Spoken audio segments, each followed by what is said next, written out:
Assalamualaikum warahmatullahi wabarakatuh. It's nice to see you again.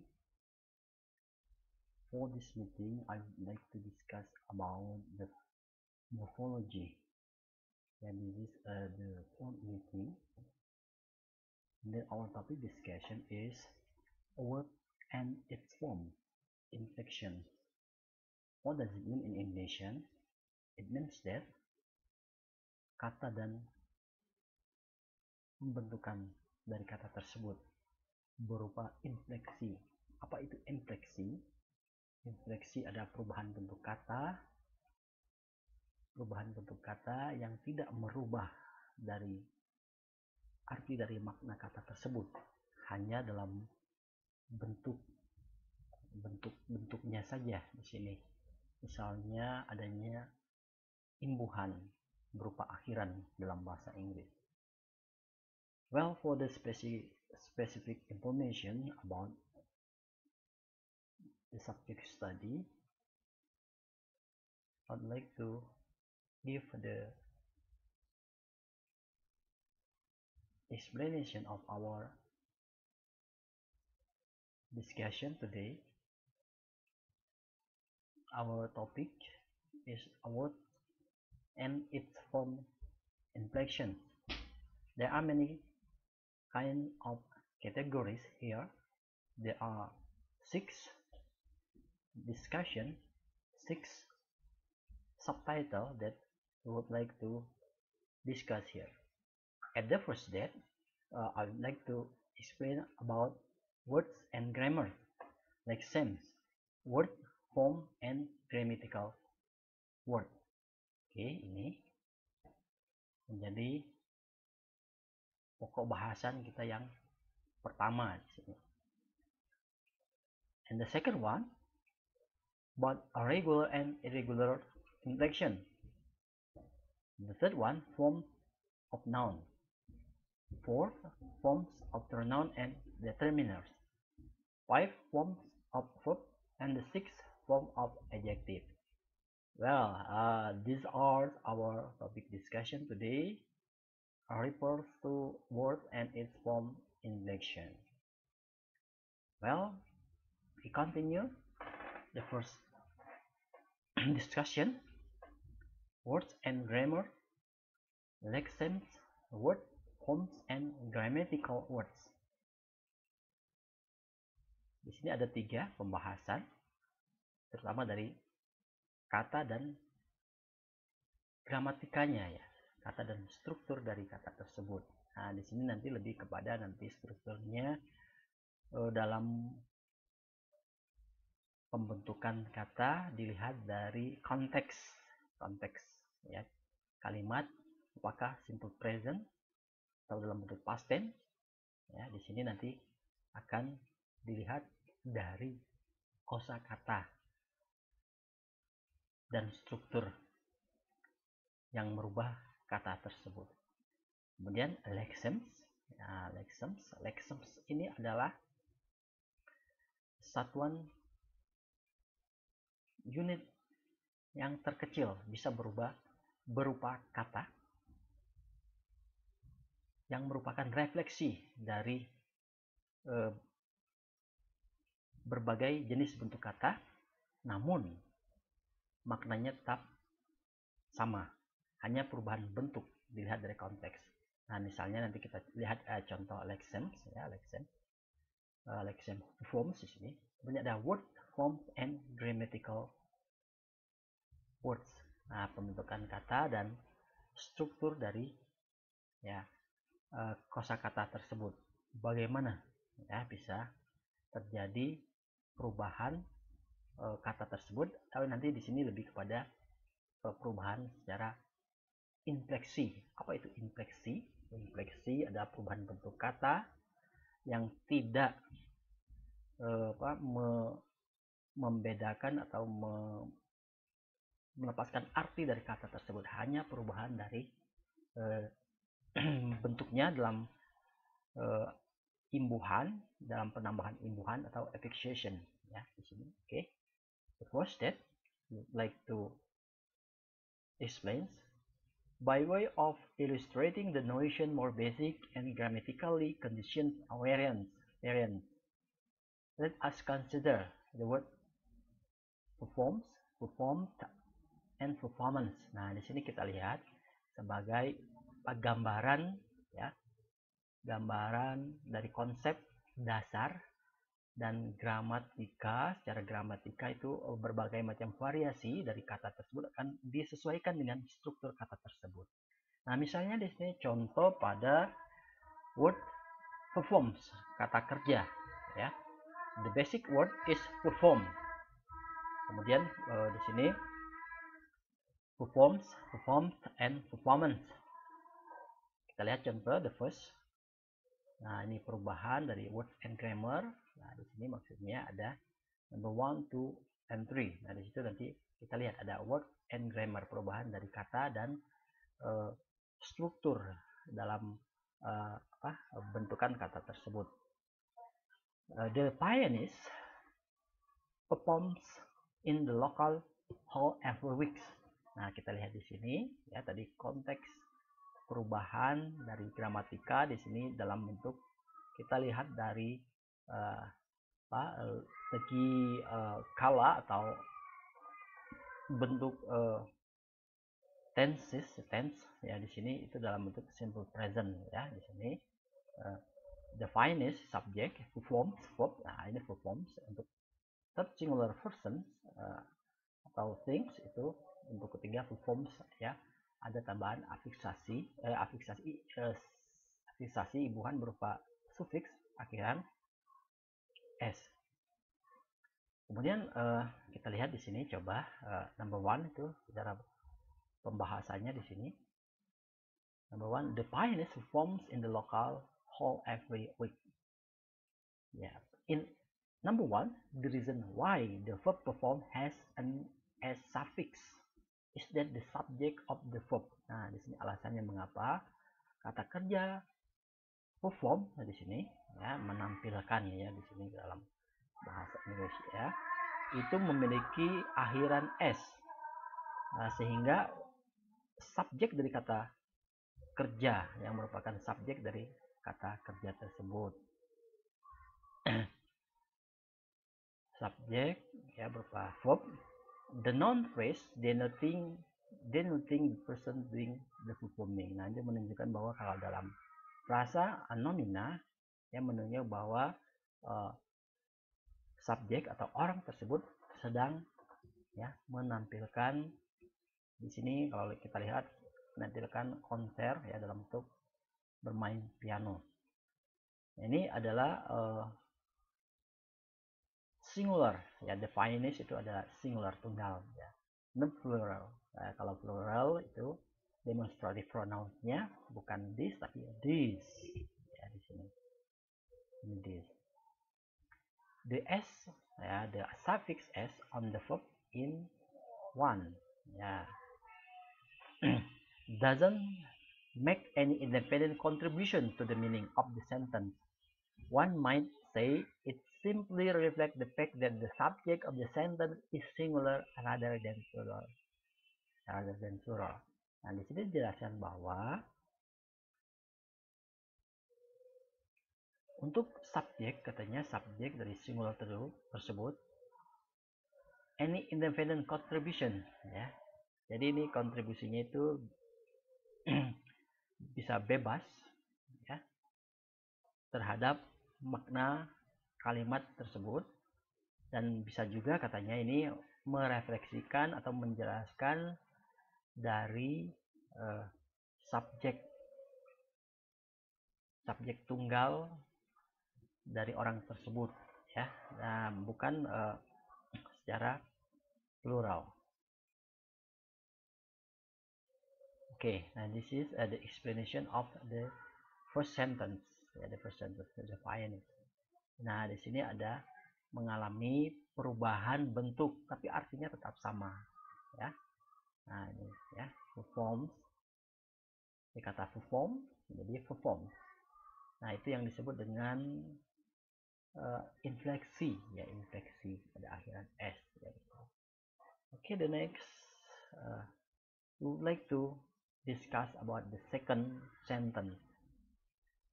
Mary told us that this pianist performed in the local hall every week. Ya, dari kalimat tersebut di sini berubah lagi bentuk kata kerjanya, ya. Kalau dalam simple present tense itu performs, kalau di sini performed, ya, ditambah akhiran ed, ya. Ini dilihat dari gramatika strukturnya, ya. Oke. In number 2, the aspect of grammatical context that is relevant to the suffix ed on perform is the fact that the verb to is in the past tense. Nah, di sini menjelaskan katanya ini sangat relevan, ya, untuk kata kerja perform itu dalam bentuk past yang menunjukkan past event, ya, waktu dalam bentuk yang sudah lewat atau waktu lampau. That is, it refers to past event, namely an earlier conversation with Mary.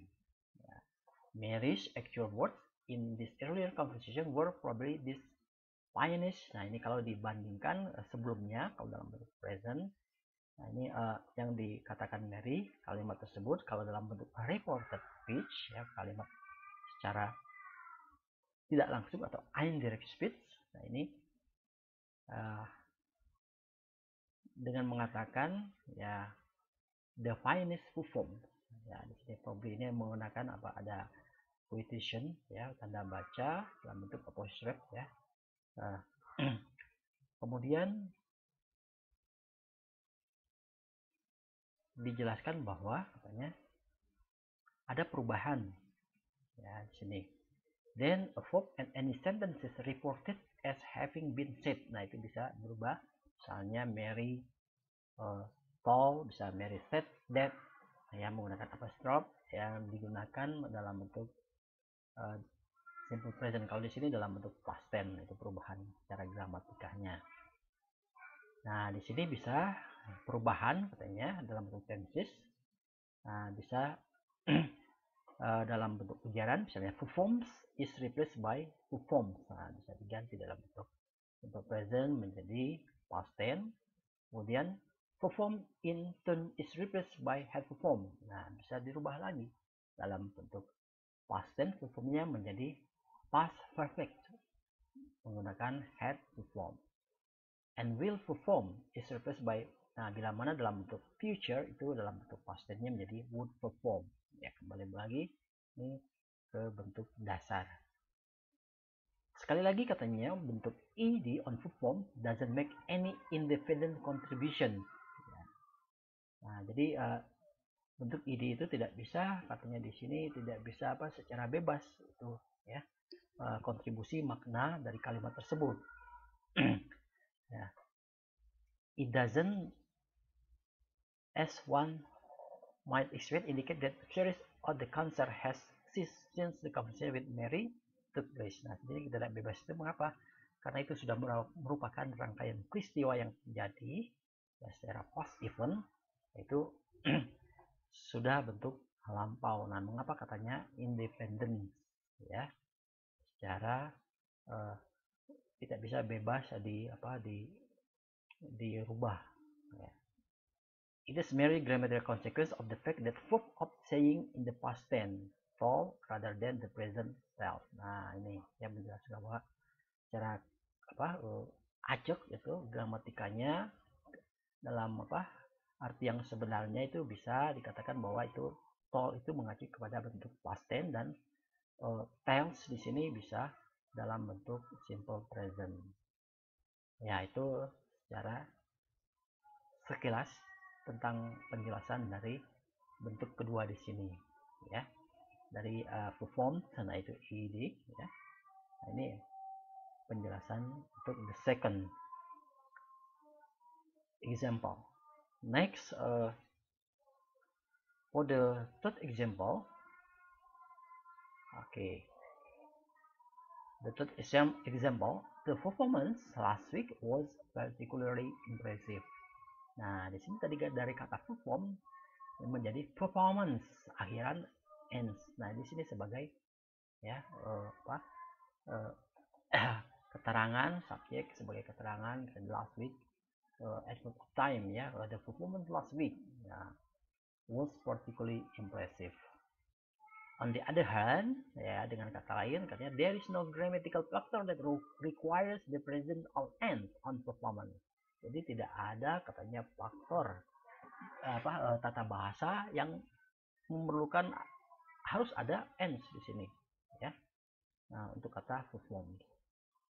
We need a new term for the more abstract kind of word, of which the word form, performed, and performed are all inflectional variants. Nah, jadi itu yang dinamakan katanya infleksi ya, dari kata perform berubah dalam bentuk suffix ya ditambah s itu dalam bentuk simple present, kemudian dalam bentuk past ed ya, semuanya itu merupakan perubahan variasi ya dalam bentuk infleksi ya, perubahan kata bentuk katanya ya, tapi artinya tetap sama. Oke, kita lihat di sini. Let's us call this more abstract kind of word. Nah, ini secara abstrak ya, yang kita bisa pahami bahwa semua jenis varian dari kata tersebut itu dinamakan sebagai lexeme. Oke, lexeme dari misalnya performed, itu lexeme dari kata perform di sini ya. Let us also introduce the convention that where the distinction is important, bila mana terjadi perbedaan yang sangat penting, kosakata sebagai lexeme adalah katanya di sini, karena ini kalau kosakata tersebut tadi perform itu sebagai lexeme itu, maka written in small capital, jadi ditulis dalam huruf kecil ya. When word is inflected, form continue to be represented in italic.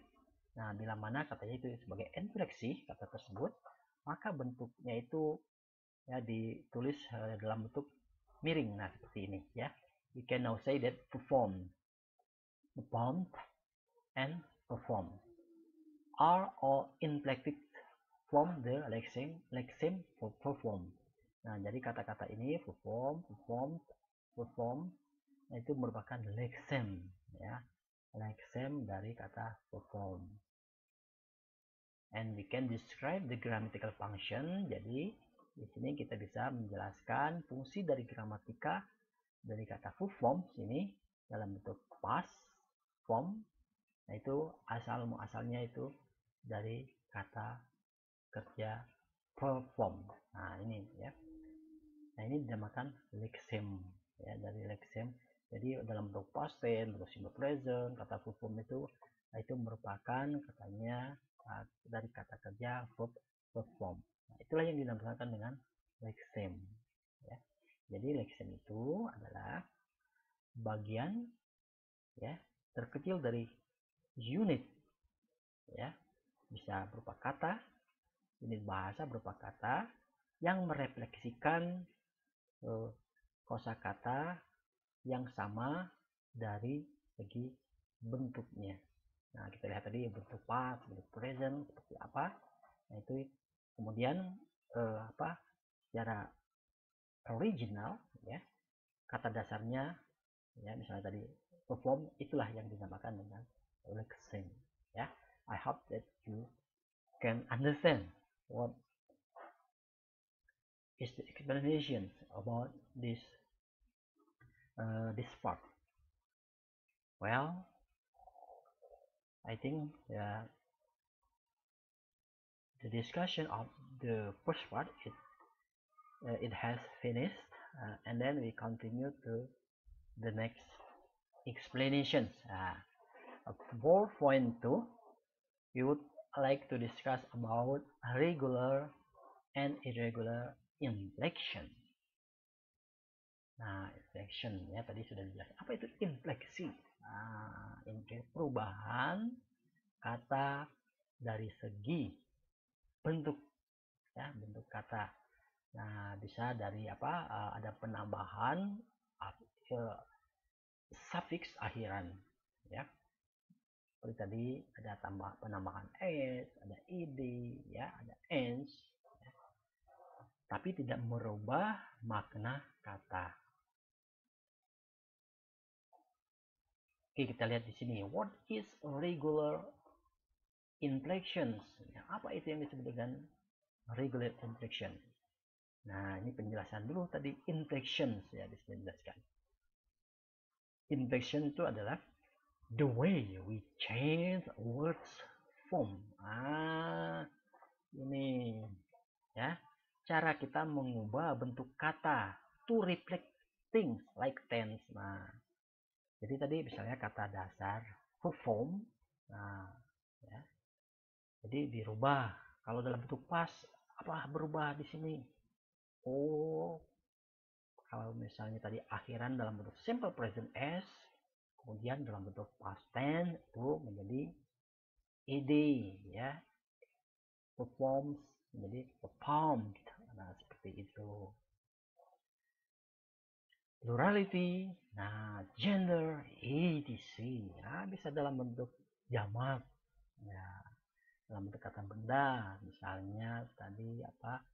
Contoh yang lain, students. Nah, dari kata student. Nah, itu menambah apa dalam bentuk plural menjadi students. Nah, itu tidak merubah apa makna katanya, tetap artinya siswa, tapi dalam bentuk tunggal dan jamak dengan adanya penambahan s. Oke. Gender, apa itu gender? Ya, gender itu bisa what is it? Marital status, yaitu jenis kelamin, ya, di sini. Nah, kalau in English itu misalnya untuk what is it? Misalnya untuk laki-laki yaitu one person, misalnya man. I see the man on the street. Nah, itu kan satu orang. Tapi kalau banyak itu berubah, ya, di sini, ya, berubah menjadi mean, ya. Seperti kalau Anda melihat misalnya you go to a supermarket, minimarket, and there is a written text, ya, pada store tersebut, misalnya mean clothes, tidak men clothes. Kalau men clothes itu di toko tersebut hanya satu saja menjual kalau apa baju-bajunya. Tapi kalau means clothes atau means wear, nah itu kan banyak sekali dijual, ya. Oke, nah itu explanation. Nah, di sini katanya plurality, gender, etc. is usually governed by consistent, predictable rules. This is known as regular inflection. Nah, ini ada contohnya. Oke, tadi kalau saya sudah memberikan contoh. Jadi di sini secara konsisten itu, ya, sistemnya itu secara baku. Bahkan di sini ada aturan yang tidak bisa diperkirakan tadi, seperti misalnya kalau misalnya student itu jamaknya bentuk singularnya student, ya. Nah, yang tidak bisa dipredictable tadi harus diketahui, you have to understand about the word. Misalnya man menjadi mean, yang bentuk jamak, woman menjadi women, child, children, nah, begitu, ya. Itu harus dipahami. Nah, di sini kita lihat ada verbs, ya, dalam bentuk past simple tense. Past simple tense of verb by adding the, ya, di sini the atau ed. Nah, jadi di sini apa infleksinya perubahan dari bentuk kata tersebut yang tidak merubah arti, yaitu yang disebut dengan infleksi, ya, secara reguler, hanya menambahkan d dan ed. Seperti contoh di sini, as in heard or walked, heard or walked. Ya. Nah, ini ada akhiran b dan ed penambahannya, which also function as the verb past participle ya, dalam bentuk past participle ya di sini. And whether merely create plurals. Nah, secara umum kita juga bisa menambahkan dalam bentuk jamak dengan penambahan tadi bentuk s ya, atau es ya, to the end of the noun, di akhir kata benda. Nah, seperti ini, as in dogs, cats, watch, etc ya, dan sebagainya. Itu yang disebut dengan regular inflection. Okay? Well, now we would like to continue 4.0.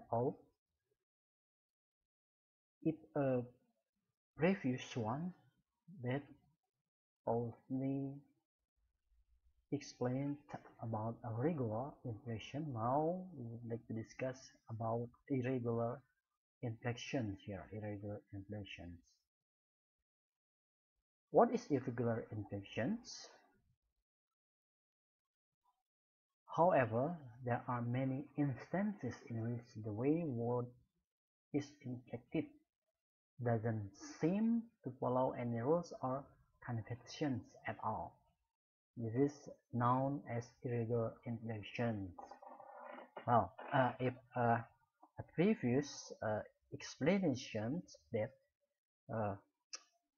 we talked about regular inflections without change the word, yeah. But for these irregular inflections, it will change word form, but it doesn't change the meaning. Jadi maksudnya di sini ya, ada banyak katanya, terdapat banyak cara untuk merubah bentuk kata, namun tidak semuanya perubahan tersebut itu harus mengikuti aturan ya yang sudah secara baku terjadi. Seperti tadi misalnya hanya penambahan d atau id dalam bentuk past. Nah, kalau di sini irregular inflections, nah ini perubahannya itu secara ya total untuk kosakatanya tersebut. Ya, misalnya di sini contoh ya, simple past simple tense of the verb untuk kata kerja go to become when ya, dalam bentuk inflection ya, inflectional ya, perubahannya menjadi bentuk when, tetapi tidak merubah arti dari makna tersebut. Ini yang secara tidak beraturan, go menjadi when. Nah, rather than good as regular inflection would suggest. Jadi tidak ada apa aturan yang ya yang sama seperti harus misalnya dalam bentuk go menjadi go at ya, tidak go at ya, tidak, itu harus yang disebut di sini irregular. Jadi go itu menjadi when. You have to understand, well, of course, about irregular verb. Jadi harus sudah dipahami di sini ya. Nah, itu yang disebut dengan irregular inflectional ya, inflection, irregular inflections. And its past participle is John. Nah, kalau berubah menjadi dalam bentuk past, ya of course berubah lagi. Tadinya verb one ya, go dari bentuk berubah past tense dalam bentuk past tense menjadi when. Kalau bentuk ketiga past participle itu menjadi gone di sini ya. Okay, take for example, I teach my student online, but all of them have gone. Nah, itu useless ya, titik. Ada kata gone ya. Itu contoh saja ya. Tidak mungkin ya Anda memahami, mendengarkan, melihat, tahu-tahu pergi. Ya, itu just an example. Nah, itu yang disebut dengan irregular inflections.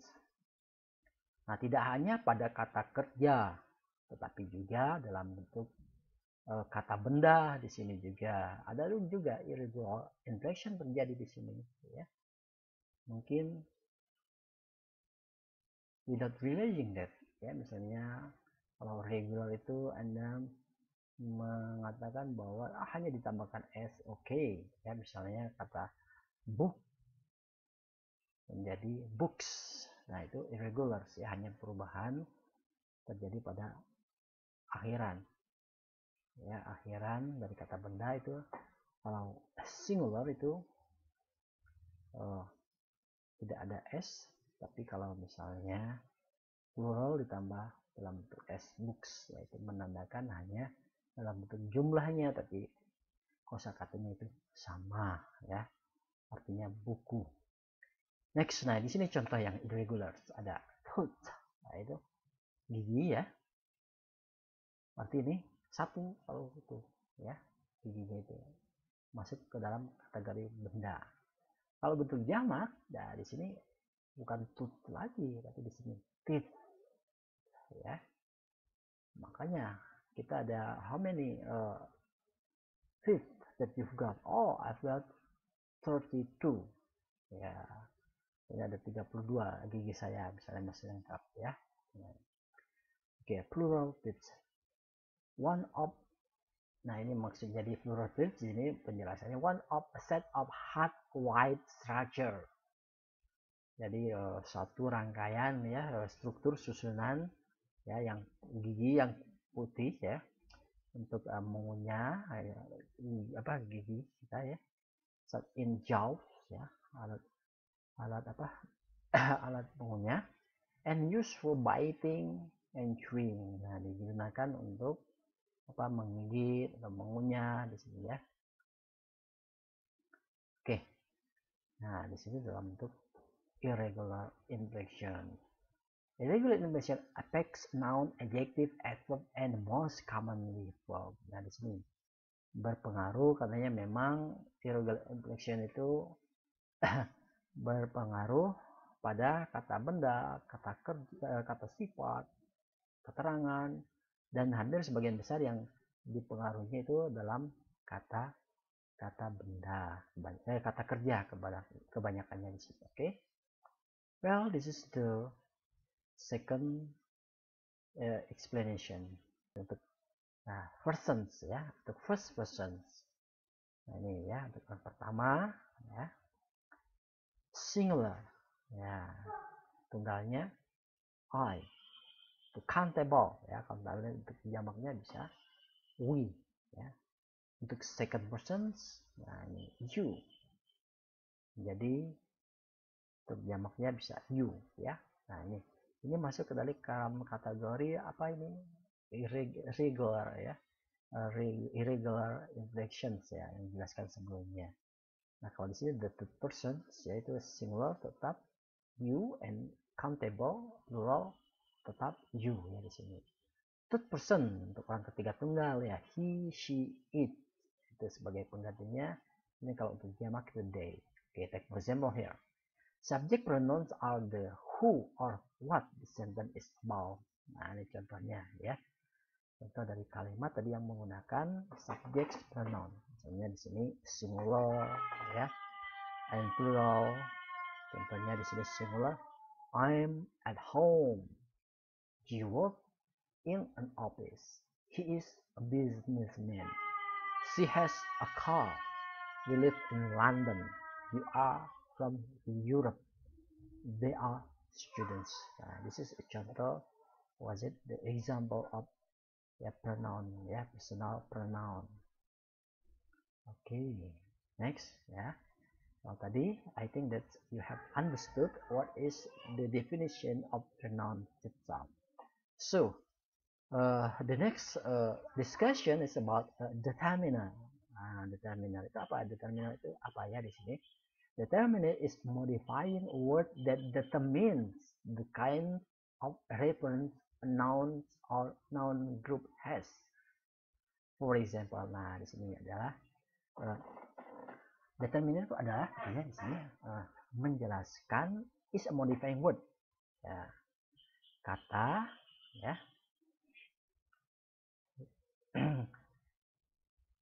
modifikasi ya modifikasi kata that determines yang menentukan jenis dari reference ya, acuan dari suatu benda atau kelompok ya, kata benda tersebut. Misalnya ada nah ini sebagai referensi, itu sebuah, the ya ini sebuah, ya, every ya tiap, nah seperti ini, itu yang disebut dengan determiner ya. Nah, jadi determiner is a modifying word that determine that kind of noun or noun group.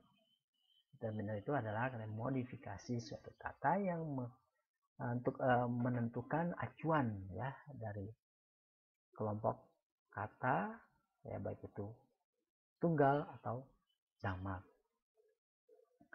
Well, ya di sini determiners introduce noun and give more information about the noun. Ya, dan di sini katanya determiner itu menjelaskan kata benda dan memberikan informasi yang lebih jelas dari kata benda tersebut. Ya, tadi ada seperti indefinite article, kata sandang a, ya, the, and every. Kemudian there are many types of determiner in English, and here we'll explore determiners, definition, and type. Nah, dalam bahasa Inggris itu determiner juga banyak sekali ya pembagiannya, ya, ada jenis-jenisnya. Nah ini ya, ada jenis-jenisnya di sini kurang lebih 1, 2, 3, 4, 5, 6, 7, ada 8 jenis ya untuk determiner di sini ya. Determiner are placed before noun, jadi ditempatkan di sini dari sebelum kata benda, and they agree in number with the noun where more than one variant is available.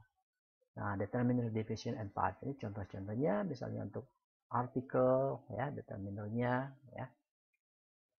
Ini dalam bentuk jenis determiner ada artikel, the, ya, zero, yaitu masuk dalam determiner. Possessive, nah ini ya, my, your, his, itu masuk ke dalam kepemilikan ya. Quantifier, ya, dalam bentuk jumlah ya. With countable nouns, itu ada all, each, few, etc.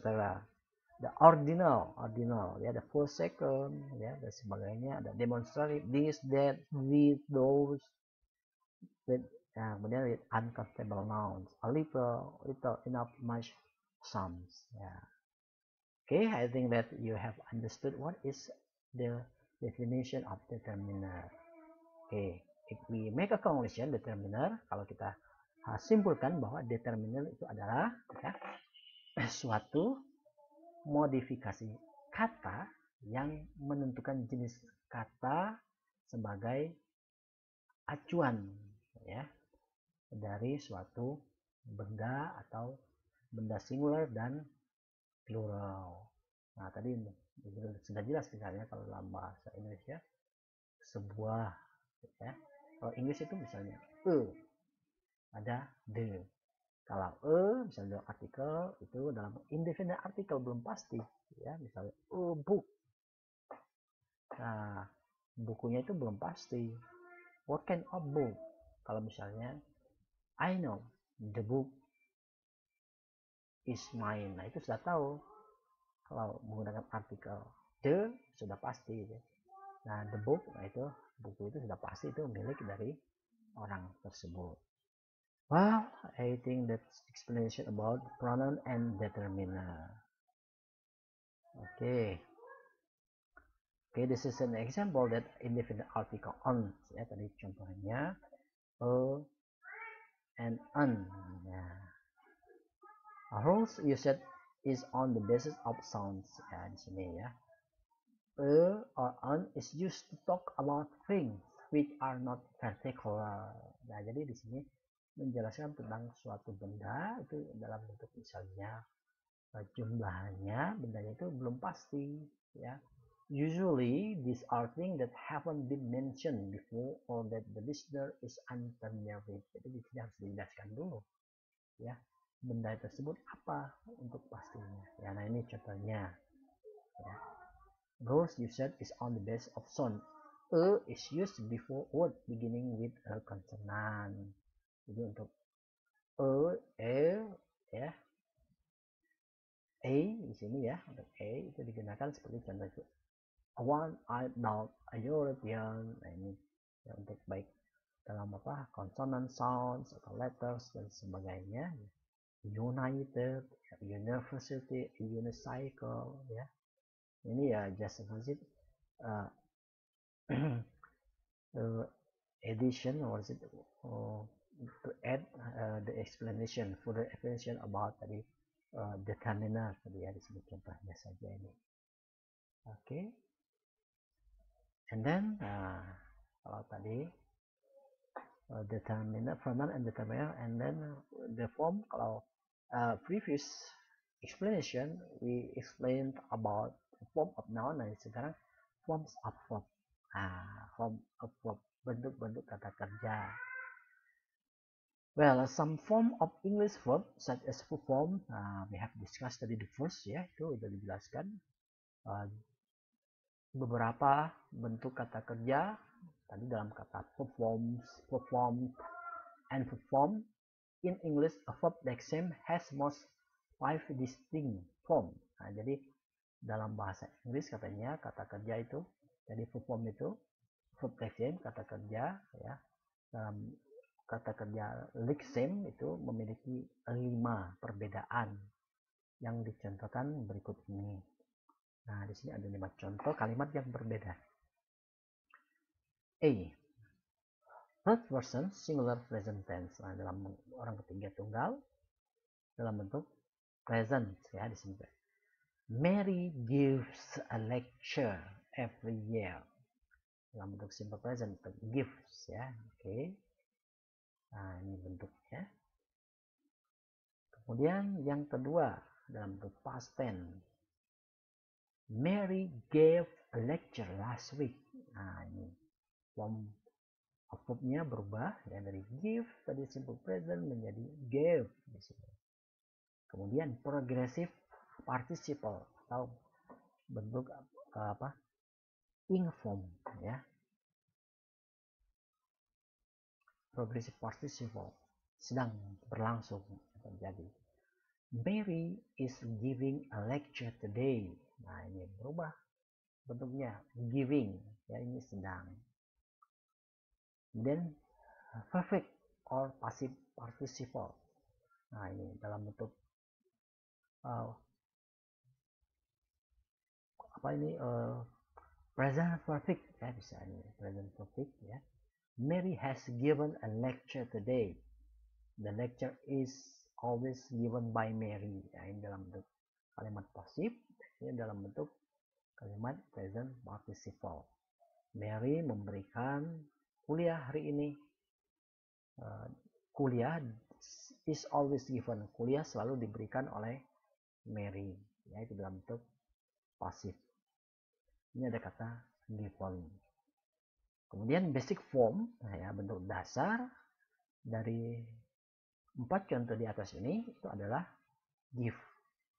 Ya. Nah, ini yang disebut dengan verb election, ya. Election give. Nah, election give ya. Nah, semua ini give, giving, given itu adalah election dari kata give. Oke. The contrast between presents at ya 2:28 ya and past at ya di sini B. Nah, kalau ini ada perubahan dari present kemudian menjadi apa dalam bentuk past tense, kata kerja berubah dalam bentuk present progressive ya, atau progressive participle di sini dikatakan, atau present continuous tense ya di sini. Kemudian dalam bentuk present perfect, kemudian dalam bentuk past voice ya. Nah, basic form everywhere else ya, dari semua contoh yang keempat di atas itu adalah kata dasarnya itu adalah give di sini ya. Mary may give a lecture. Mary dapat memberi kuliah, ya, memberikan kuliah. Mary wants to give lecture. Mary ingin memberikan kuliah. Mary and John give a lecture every year. Jadi Mary and John ya, they give. Nah ini katanya, ini semua give semua ya, ya dasarnya. Oke, I think that's the forms of verbs ya. Jadi bisa berubah bentuknya. Ya itu yang disebut dengan apa tadi, inflectional ya form. Tadi dari kata kerja, dari lesson give, yaitu banyak sekali terjadi perubahan bentuk ya, ada gives, ada giving, given, dan sebagainya. Okay, the last discussion it's about the form of adjective. Okay, form of the adjective, bentuk dari kata sifat. Okay, take for example, many English adjectives is hybrid form. Nah itu dalam bentuk dalam bahasa Inggris katanya kata sifat itu banyak ya, banyak dijelaskan dalam 3 jenis bentuk. Nah misalnya di sini dalam kata sifat misalnya, for example ya green ya, itu kata sifat green here. Nah di sini contohnya grass is green ya, rumput berwarna hijau. Kemudian the grass is greener now than in winter. Nah di sini ada tingkat perbandingan ya. Kalau di sini hanya hijaunya yang mungkin biasa, tapi setelah musim dingin, nah itu lebih hijau warna rumput tersebut. Nah di sini ada tingkat comparative degree. Nah kemudian ada lagi di sini ya, membandingkan lagi lebih dari ya tadi hijau, lebih hijau tadi ini paling hijau. Nah pada ketiga, the grass is greenest in early summer. Nah ini ada 3 katanya contoh, 3 bentuk ya dari kata sifat itu. Yang pertama biasa, kemudian tingkat lebih, kemudian tingkat paling di sini. The grammatical words that green, greener, and greenest express are the positive. Nah di sini menjelaskan atau menunjukkan itu perkembangan secara warna itu positif ya. Tadi biasa hijaunya ternyata lebih hijau, ternyata nanti paling hijau ya, warnanya lebih bagus lagi. Nah di sini bisa dalam katanya masuk ke dalam tingkat perbandingan, ada positive, comparative, and superlative of green, contrasting on the dimension of comparison. Ya, jadi di sini tingkat komparatif atau perbandingan dalam kata sifat itu ada 3. Nah, ada lagi misalnya katanya other adjective with similar forms ya. Contoh berikutnya ada lebih di sini ada tingkat perbandingan yang berubah ya. Form adjective, ada juga yang di sini inflectional adjective, tapi di sini tidak dijelaskan ya, hanya sebatas dalam bentuk adjective saja. Kalau misalnya inflectional irregular ya, irregular adjective itu misalnya menjadi ada kata good ya, bukan goodest ya, good, best ya, the best seperti itu. Kalau bad, worse. Nah itu ada what is it, tingkat komparatif yang berbeda bentuk infleksi dari kata, namun tidak ya merubah makna, hanya terjadi tingkat perbandingan. Well, I think that's all our discussions about words and its form actions. Yeah, I hope that